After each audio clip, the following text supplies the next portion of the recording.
Êxodo 17, a partir do verso 1 nós lemos: Depois toda a congregação dos filhos de Israel partiu do deserto de Sim pelas suas jornadas, segundo o mandamento do Senhor, e acampou em Refidim, e não havia ali água para o povo beber. Eu quero que você observe o problema que acabou de surgir: falta de água no meio do deserto. Então contendeu o povo com Moisés e disse: Dá-nos água para beber. E Moisés lhes disse: Por que contendeis comigo? Por que tentais ao Senhor? O povo pensou que a culpa era de Moisés. Moisés disse: Vocês estão reclamando com a pessoa errada, e vocês estão também reclamando de Deus. Tendo, pois, ali o povo sede de água, o povo murmurou contra Moisés e disse: Por que nos fizeste subir do Egito para nos matares de sede, a nós e aos nossos filhos e ao nosso gado? E clamou Moisés ao Senhor, dizendo: Que farei a este povo? Daqui a pouco me apedrejará. Então disse o Senhor a Moisés: Passa diante do povo, e toma contigo alguns dos anciãos de Israel, e toma na tua mão a tua vara, com que feriste o rio, e vai. Eis que eu estarei ali diante de ti, sobre a rocha, em Horebe, e tu ferirás a rocha, e dela sairão águas, e o povo beberá. E Moisés assim o fez diante dos olhos dos anciãos de Israel, e chamou aquele lugar Massá e Meribá, por causa da contenda dos filhos de Israel, e porque tentaram ao Senhor, dizendo: Está o Senhor no meio de nós ou não? Hoje à noite eu quero pregar exatamente sobre esta pergunta: Está o Senhor no meio de nós ou não? Oremos. Querido Deus e eterno Pai, está o Senhor no meio de nós neste culto? Tem estado o Senhor no nosso meio, desde que iniciamos este trabalho, este ministério? Certamente o Senhor está, mas nos perdoe, ó Deus, quando murmuramos e reclamamos das bênçãos que achamos que nos faltam, e acusamos uns aos outros. Pai, eu peço que nesta noite o Senhor possa nos mostrar a sua presença em nosso meio, e que essa presença possa nos fortalecer, possa nos deixar constrangidos, mas possa, ó Pai, nos revigorar, e possa, meu Pai, nos dar vida em abundância. Nós viemos em busca de vida, nós viemos em busca de avivamento espiritual, e nós viemos aqui nesta noite em busca do Senhor nosso Deus. Fale, ó Deus, com cada pessoa aqui presente, fale comigo, é o que nós oramos agradecidos, no nome de Jesus, amém. Podem se assentar. Está o Senhor no meio de nós ou não? Meus amados irmãos, se Deus não está no nosso meio, certamente precisamos buscar um outro lugar para adorá-lo, porque é muito triste permanecer em uma igreja, em um local onde Deus não se faz presente. Porém, ao mudar de lugar, poderemos descobrir que o problema não estava no local, no lugar, na igreja, mas com o nosso próprio coração. Foi exatamente o que aconteceu com este povo. O povo culpou a Deus, o povo culpou a Moisés, o povo culpou o deserto, mas depois descobriu, tarde demais, que o problema estava com cada um deles, dentro de seu coração. Certa irmã em Cristo, passando por uma crise terrível de depressão pós-parto, me disse: eu sinto vontade de fugir, sinto vontade de ir embora, sinto vontade de ir para muito longe, mas aí eu me lembro que o problema sou eu, e eu estaria levando o problema comigo. É verdade, muitas famílias, irmãos, vão descobrir um dia que o problema não estava na igreja, o problema não estava no pastor, mas dentro da própria casa e dentro do próprio coração. A igreja é apenas um reflexo da nossa vida, dos nossos lares, do que nós estamos contemplando, admirando, e do que estamos nos alimentando e conversando durante a semana. Culpar o deserto é fácil, mas não é a solução. Deus estava presente, Deus nunca havia se ausentado, mas o pecado daquele povo não deixava-o perceber a presença de Deus. Porém, Deus estava presente na coluna durante o dia e na nuvem de fogo durante a noite. Porque o povo perguntou: está o Senhor no meio de nós ou não? Porque eles estavam desanimados. Eles estavam cansados. E toda vez que o desânimo bate à porta do nosso coração, duvidamos da presença, do agir de Deus em nossas vidas. Agora eu lhe digo isso: se Deus estava no meio daquele povo rebelde, daquele povo murmurador e contumaz, eu garanto, Deus está presente em nosso meio nesta noite também. Ele pode não estar contente, talvez ele não esteja feliz, mas com certeza Ele está no nosso meio. Sua palavra diz: se formos infiéis, Ele permanece fiel, não pode negar-se a si mesmo. E Ele prometeu: onde 2 ou 3 de vós estiverem reunidos em meu nome, ali eu estarei entre eles. Amém, irmãos? Então Deus está aqui. Deus não tirou o povo do Egito para abandoná-lo no deserto. E Deus também não nos tirou do mundo para nos abandonar dentro de uma igreja. Ao contrário, Ele nos trouxe aqui para ficar conosco. A pergunta então, não é se Deus está em nosso meio, mas se nós estamos do lado de Deus. Se nós estamos do lado dEle. E o que leva o crente, às vezes, a duvidar da presença de Deus? Encontramos pelo menos 3 razões neste texto, que nos levam a duvidar se Deus está realmente aqui, se Deus está realmente agindo na minha vida. E, irmãos, a primeira razão não poderia ser outra, senão falta de gratidão. Falta de gratidão. Tudo começou no versículo 1. Depois toda a congregação dos filhos de Israel partiu do deserto de Sim pelas suas jornadas, segundo o mandamento do Senhor, e acampou em Refidim, e não havia ali água para o povo beber. Preste atenção neste advérbio de sequência. Depois. O que havia acontecido antes desta murmuração? Você conhece a história. Antes, Deus havia derramado 10 pragas milagrosas, sobrenaturais, sobre a terra do Egito. Deus havia aberto o Mar Vermelho, e Deus havia fechado o Mar Vermelho diante dos olhos dos judeus. E Deus já havia mandado carne do céu e pão do céu para alimentar aquela grande multidão. Tudo isso havia acontecido quando depois aqueles filhos de Israel começaram a murmurar e a reclamar por falta de água. Veja como um problema apagou todas as bênçãos que Deus havia derramado sobre a vida deles. Como que um problema apagou da memória deles todas as vitórias. E nós somos assim também. Eu e você somos assim também. Um irmão em Cristo ou um parente pode nos fazer o bem a vida inteira, mas se nos decepcionar uma única vez, se nos atrapalhar uma única vez que seja, o erro daquela pessoa passa a ser mais importante do que todas as bênçãos que aquela pessoa já representou em nossas vidas. Sabe como isso se chama? Falta de gratidão.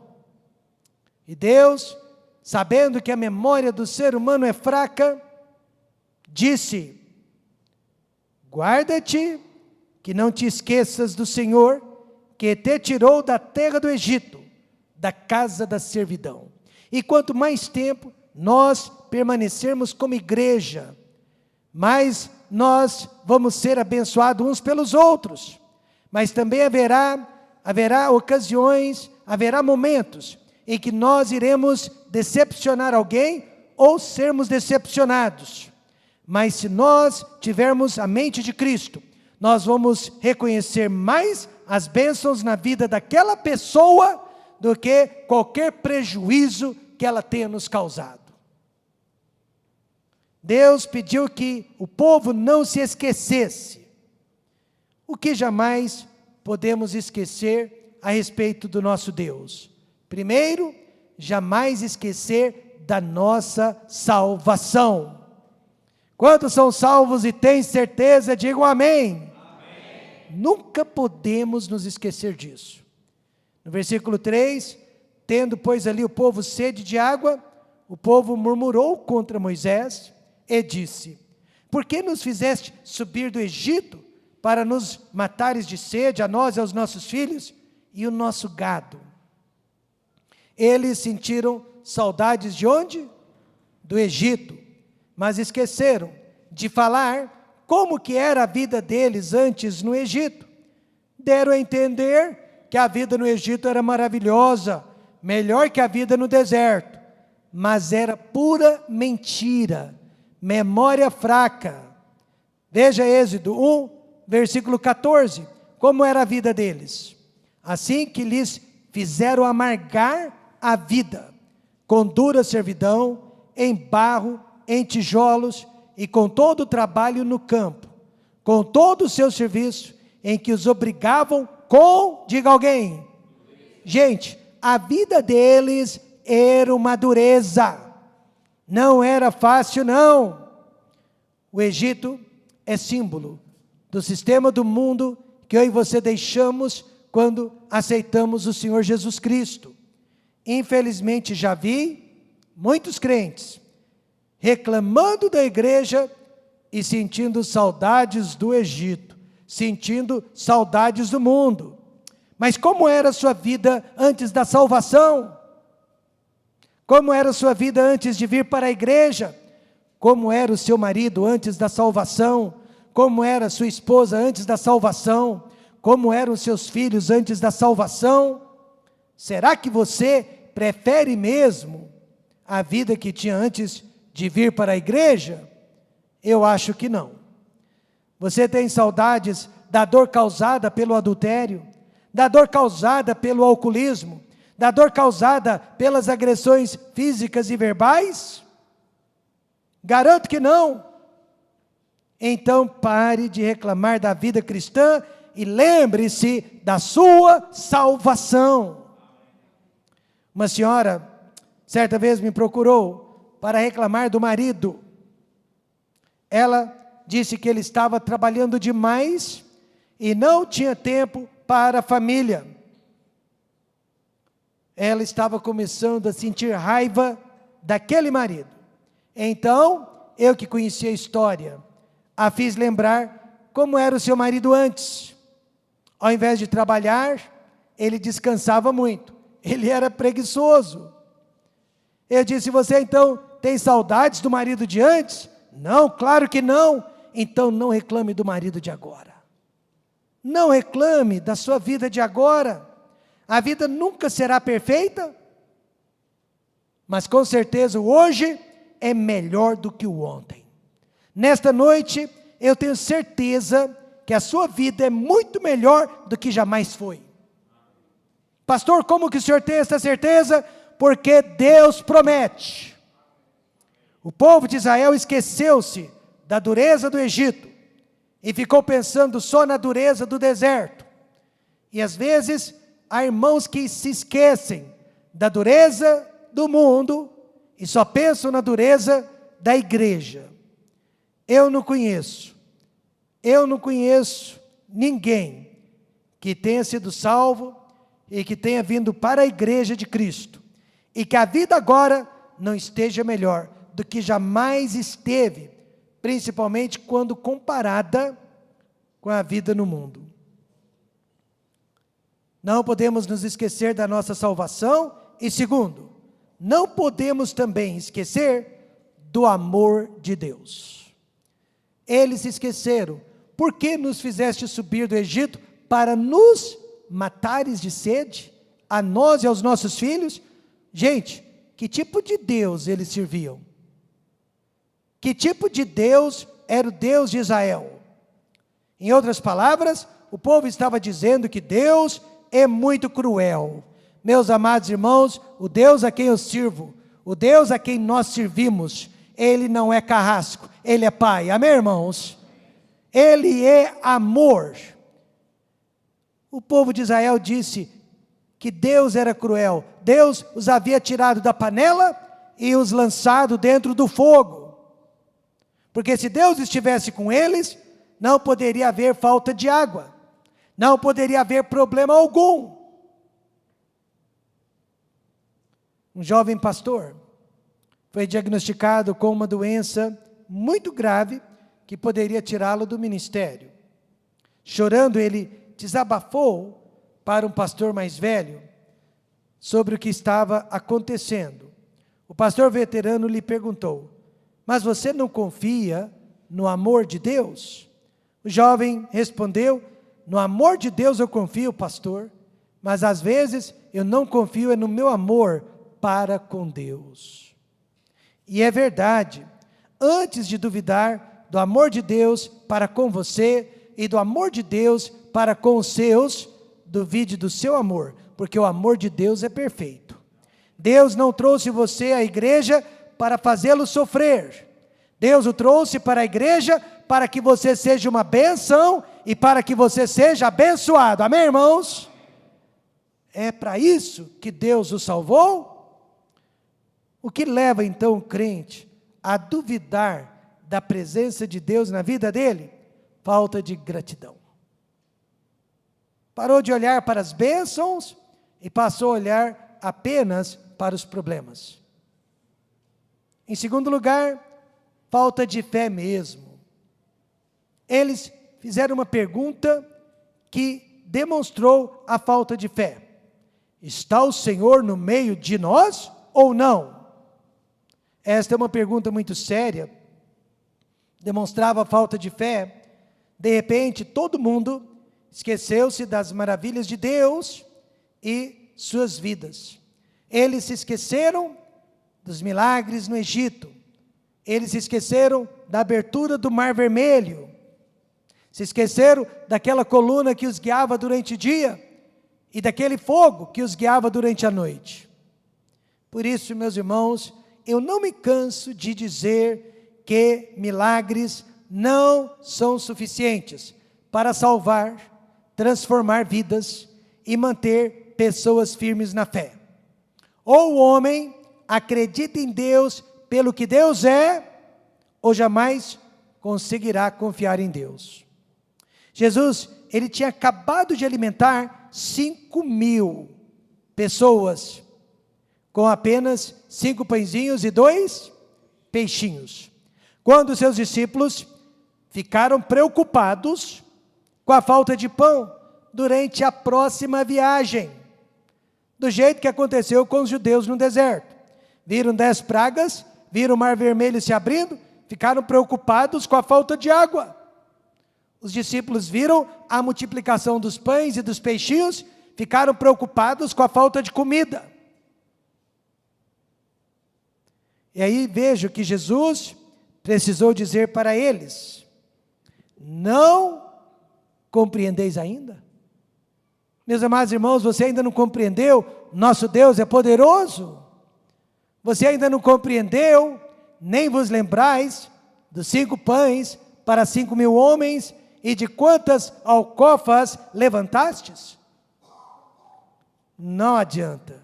Ou nós acreditamos em Deus pelo que está escrito, ou sempre vamos duvidar de sua obra em nosso meio. Com apenas 3 anos e meio de vida, esta igreja já experimentou muitos milagres. Deus deve estar perguntando: vocês não se lembram das enfermidades que eu já curei, das ofertas que eu já levantei, das almas que eu já salvei e das famílias que eu já recuperei? Algumas pessoas teriam que responder: não, Senhor, eu não me lembro dessas bênçãos, eu só me lembro da falta de água. Veja o que leva o crente à falta de fé. Primeiro, tentar a Deus. Veja como eles tentaram a Deus. E chamou aquele lugar Massá. Em Meribá, por causa da contenda dos filhos de Israel e porque tentaram ao Senhor. E este nome Massá literalmente significa tentação. O povo de Israel literalmente tentou a Deus para que Deus fizesse mais e mais e mais e mais e mais e mais milagres. Porque o ser humano nunca se sente satisfeito, saciado. Ele sempre sai em busca de mais e mais e mais coisas sobrenaturais na sua vida. Vamos ver se Ele é mesmo Deus. Vamos ver se Ele pode repetir o seu poder e matar a nossa sede. Irmãos, isso é perigosíssimo. Deus não pode ser testado, Deus não pode ser provado por seres humanos. O diabo está por detrás desse tipo de tentação. Ele disse para Jesus: se tu és o Filho de Deus, lança-te daqui abaixo, porque está escrito que aos seus anjos dará ordens a teu respeito. Ele queria que Jesus tentasse ao Pai, que Jesus tentasse a Deus, e Jesus respondeu: também está escrito, não tentarás o Senhor teu Deus. O povo já tinha visto o poder de Deus de forma irrefutável. Mesmo assim, tentaram colocá-lo na parede. Se o Senhor não nos der água a beber, Ele não está no meio de nós. Meus irmãos, esse tipo de atitude está permeando as igrejas hoje em dia. Meros homens colocando Deus na parede. Meros homens tentando a Deus.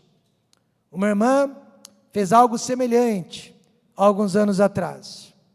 Eu não sei qual era o problema dela, a dificuldade dela, mas naquele dia ela disse para Deus: se o pastor Rômulo não me telefonar ou não me visitar, é porque o Senhor não me ama. Coincidentemente, eu telefonei para ela naquele dia. Ela correu para a casa de uma outra irmã e disse: agora eu sei que Deus me ama. E ela contou que havia feito essa oração. Mas onde está aquela irmã depois de alguns anos? Não está mais dentro da igreja, não está mais servindo a Deus. Não é assim que nós tratamos Deus, tentando-o, provando-o. Não podemos tentá-lo, isso só trará confusão para a nossa alma. Mas então, pastor, se nós não podemos tentá-lo, como podemos agir? Confiando nas suas promessas, amém, irmãos? Confiando em suas palavras. Nós temos a Bíblia para nos confortar, e nós temos o Espírito Santo para nos direcionar. Algumas pessoas deixam a igreja porque Deus não corresponde às suas expectativas. Isso também é tentar a Deus. E quem está tentando a Deus não possui a verdadeira fé. Tentar a Deus leva à falta de fé e, segundo, contender com os homens. Então contendeu o povo com Moisés e disse: dá-nos água para beber. Moisés lhes disse: por que contendeis comigo? Por que tentais ao Senhor? Em outras palavras, olha, vocês estão reclamando é de Deus. Reclamar, contender, é criar uma demanda contra alguém. Eles pensaram que estavam brigando com Moisés, quando na verdade eles estavam brigando com Deus. Meus irmãos, onde há contendas, não há fé. O problema não é com Moisés, não é com o pastor, não é com outro irmão da igreja, mas no fundo, o problema é com Deus. Podemos discordar das pessoas, discordamos, e podemos até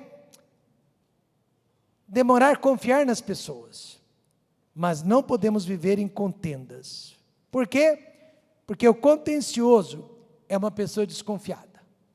Aquele povo, apesar de todas as provas que Deus havia dado, ainda estava desconfiado de Deus. Ele nos trouxe aqui para nos matar. Sabe o que se chama isso? Consciência pesada. Aquele povo sabia, espera aí, nós somos pecadores, inveterados, nós somos sujos. Esse Deus não tem boas intenções para conosco, não. Ele nos trouxe aqui para nos destruir, porque no fundo do coração eles sabiam que este era o seu merecimento. E nós somos assim também, no fundo do coração nós não merecemos. Amém, irmãos? Nós não merecemos nenhuma das bênçãos que Deus tem derramado sobre as nossas vidas. Então nós ficamos desconfiados, porque Deus está nos abençoando tanto assim. Eu vou lhe dizer, por causa do seu Filho Jesus Cristo. Nele nós recebemos todas as bênçãos celestiais. É verdade, você e eu não somos abençoados por nós, pelos nossos méritos, mas por causa de Jesus Cristo, nós somos abençoados por Deus. Ele tem o melhor para nós. Mas o povo de Israel estava desconfiado, e desconfiança cria contendas. Contendas geram reclamações. Cuidado com o homem contencioso. Quando eu era jovem, entrou um outro jovem na igreja, meu pastor me pediu que desse atenção para aquele jovem. Como eu faço com esses jovens? Peço que eles deem atenção para outros jovens. Só que com o passar do tempo, eu percebi que aquele jovem era contencioso. Ele era aluno de direito, e ele tinha uma lábia, e ele não gostava do meu pastor, criticava o meu pastor, ele era preconceituoso, porque o meu pastor era um missionário norte-americano. Quando eu percebi que ele era contencioso, eu me afastei dele, até que não tínhamos mais tanta comunhão. Eventualmente ele veio a se casar, teve filhos, e alguns anos mais tarde, ele abandonou a sua esposa e seus filhos, por causa de um outro homem. Você ouviu corretamente. Ele abandonou a esposa e os filhos, por causa de um outro homem. Então veja que a Bíblia fala dos contenciosos. Cuidado, não seja um contencioso. Mas se alguém quiser ser contencioso, nós não temos tal costume, amém, irmãos? Nem as igrejas de Deus. Também, como carvão para as brasas, e a lenha para o fogo, assim é o homem contencioso para acender rixa. Não, nós não reclamamos. Não, nós não somos contenciosos. Por quê? Porque o contencioso divide.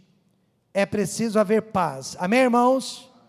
É preciso haver paz dentro da igreja, dentro da família. Porque contencioso, contenda, significa falta de fé. E sem fé, não podemos agradar a Deus. Então, por que duvidamos da presença de Deus? Falta de gratidão e falta de fé da nossa parte. Mas, em terceiro e último lugar, falta de provisão, com certeza. E não havia ali água para o povo beber. E poderíamos dizer o mesmo sobre emprego. Poderíamos dizer o mesmo sobre saúde. Poderíamos dizer o mesmo sobre uma decepção amorosa. Sempre que nos falta algo, isso nos leva a duvidar se Deus está presente em nossas vidas. Quem é que nunca se perguntou, onde está Deus? Onde está Deus neste momento tão trágico da minha vida? O povo duvidou da presença de Deus porque não havia água. Nós estamos falando de um deserto. Não havia água por perto. Realmente, humanamente falando, eles teriam morrido. É fácil, né? confiar em Deus enquanto está tudo bem, enquanto todas as coisas caminham de acordo com a nossa vontade. Mas o que fazer quando perdemos o emprego? O que fazer quando a doença bate à porta da nossa casa? E o que fazer quando somos injustiçados por alguém, por outras pessoas? Faltava água, mas mesmo assim, irmãos, o povo não tinha o direito de duvidar de Deus. Meu pastor sempre dizia: nunca duvide do que Deus te deu durante a luz, enquanto você está passando pelas trevas. A vida pode estar indo de mal a pior, mas não temos o direito de duvidar de Deus. Por quê? Primeiro, Ele sempre vai dar direção. Então, disse o Senhor a Moisés: passa diante do povo, toma contigo alguns dos anciãos de Israel, toma na tua mão a tua vara, com que feriste o rio, e vai. Em outras palavras, não fique dando ouvidos às reclamações dessas pessoas, saia de perto delas, vai trabalhar, vai trabalhar. Foi o que ele fez. Deus disse: leve contigo uma vara, aquela mesma vara que você usou para transformar a água do rio Nilo em sangue, para abrir as comportas do Mar Vermelho e depois fechá-las.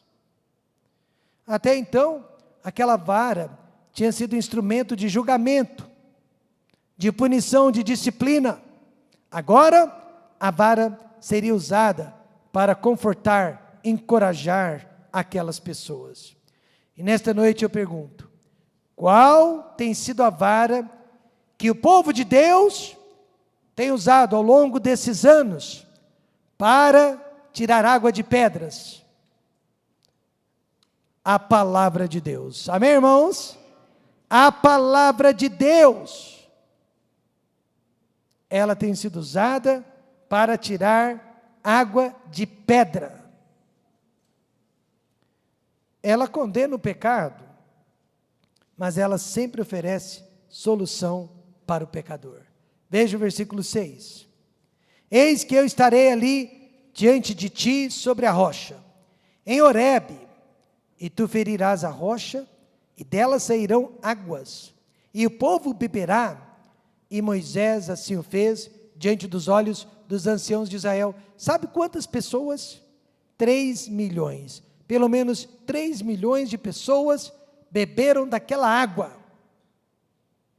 Há certas coisas que eu não entendo na vida e não tenho resposta. Por exemplo, eu não entendo como que a mãe de um amigo meu foi diagnosticada com câncer, e ela tratou daquela doença por mais de 4 anos. Quando eu a vi, 4 anos depois, ela disse: Rômulo, eu ainda estou me tratando desta doença. Quando eu fui diagnosticado, eu me desesperei. Eu nunca queria ter câncer, mas agora eu voltaria e passaria tudo de novo, se fosse necessário. E eu perguntei: por quê? E ela disse: porque eu nunca senti tanto a presença de Deus na minha vida, como durante esses últimos 4 anos. Pela presença de Deus, eu passaria tudo isso de novo. Então, humanamente falando, eu não entendo, mas eu acredito. Amém, irmãos? Eu acredito. Ela disse que estava preparada, tanto para sarar, quanto para partir. Irmãos, a rocha que Moisés feriu, e dela saiu muitas águas, águas em abundâncias, representa, sabe quem? O nosso Senhor Jesus Cristo. Ele foi ferido na cruz do Calvário. O seu sangue foi jorrado, e é suficiente para salvar e nos lavar de todos os nossos pecados. Então eu pergunto: está o Senhor no meio de nós ou não? Se você duvida, verifique se você não está sendo uma pessoa ingrata. Ingrata para com todas as bênçãos que você tem recebido. nesses últimos 3 anos e meio. Verifique se você não está sendo incrédulo. E, finalmente, se você não está reclamando de Deus, chateado com Deus, porque está faltando água na sua vida. Deus, irmãos, nunca nos abandona. Eu preparei uma mensagem que devo pregar na próxima oportunidade, sobre a presença de Deus. Sabe o que eu descobri? Deus nunca se ausenta. Amém, irmãos? Sim, há momentos que você não sente a presença de Deus. Há momentos que a nossa comunhão com Deus é rachada. Mas Ele nunca se ausenta. Nunca. Eu quero repetir a leitura que fizemos hoje à noite, do Salmo 139. Senhor, Tu me sondaste e me conheces. Tu sabes o meu assentar e o meu levantar. De longe entendes o meu pensamento. Cercas o meu andar e o meu deitar, e conheces todos os meus caminhos. Não havendo ainda palavra alguma na minha língua, eis que logo, ó Senhor, tudo conheces. Tu me cercaste por detrás e por diante, e puseste sobre mim a tua mão. Tal ciência para mim maravilhosíssima, tão alta que não a posso atingir. Para onde me irei do teu espírito? Para onde fugirei da tua face? Se subir ao céu, lá tu estás. Se fizer no inferno a minha cama, eis que tu ali estás também. Se tomar as asas da alva, se habitar nas extremidades do mar, até ali a tua mão me guiará e a tua destra me susterá. Então eu quero perguntar, e você responde: está o Senhor no nosso meio ou não? Amém? Ele está aqui.